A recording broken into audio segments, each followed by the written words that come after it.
Hi, and welcome to Section 4, Getting and Parsing the Data. In the previous section, we learned how to start building our app.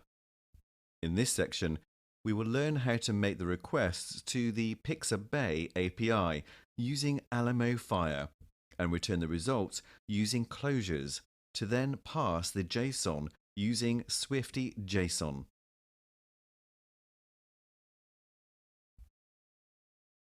In this video, we will learn how to define the class that we are going to use to make the requests, the RequestManager as a singleton.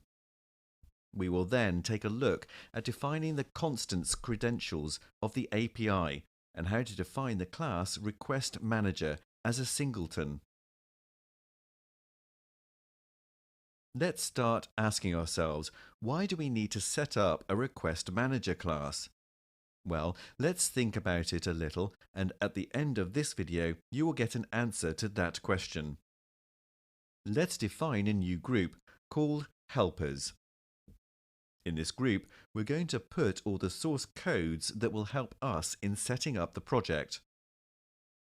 Inside the groups, we're going to define the class RequestManager. To do this, we need to select the new group created. Make right-click inside and select the option Make a New File. Then, we need to select iOS in the left panel.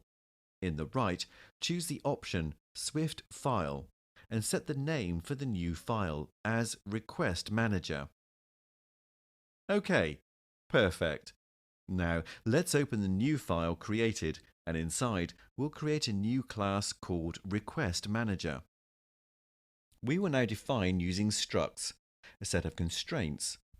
The class RequestManager needs to use the URL of the API, as the API key is provided to make requests. Let's put the snippet to see how it's defined. Struct was declared as private. It can only be accessed inside the scope of the class. Nevertheless, the private modifier access in Swift means the scope of the file, but it works fine. Inside the body of the struct, we define the two constants with the static keyword before. This means that we can call the constants using the name struct, followed by the name of the constants using the dot notation. Perfect. We have defined the first part of the RequestManager class. Before we continue with the declaration of the class RequestManager, let's talk about an interesting design pattern called singleton. We are going to need to create a new instance of the class RequestManager every time we need to make a web request to the API, or pass the reference to the instance using functions or initializers. It's fine, it can be done, but every time we need to declare a new instance over and over again, or passing the same instance over and over makes coupling between the class to be involved. Instead, it would be great if only one instance of the class RequestManager was created, and we can call it in all the places we need it. And this is exactly what the singleton design pattern proposes. It only creates a single instance for the class and is shared among the classes or structs that need it. So, let's see how to create a singleton of the class RequestManager. Let's put the snippet here. We defined a private initializer of the class, which is only accessible inside its scope.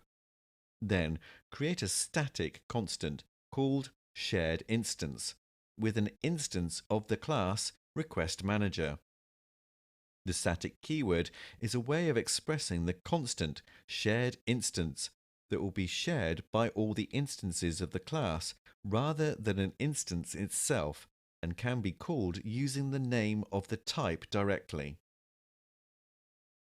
In this way, we assure that the instance of the class is created only once when RequestManager.sharedInstance is called for the first time, and we cannot create instances of the class RequestManager because the initializer of the class is not visible outside the file. Therefore, it throws an error in case if tried. In this video, we learned to define the class RequestManager as a singleton. In the next video, we will define the functions to consume the API inside the class RequestManager. Good job!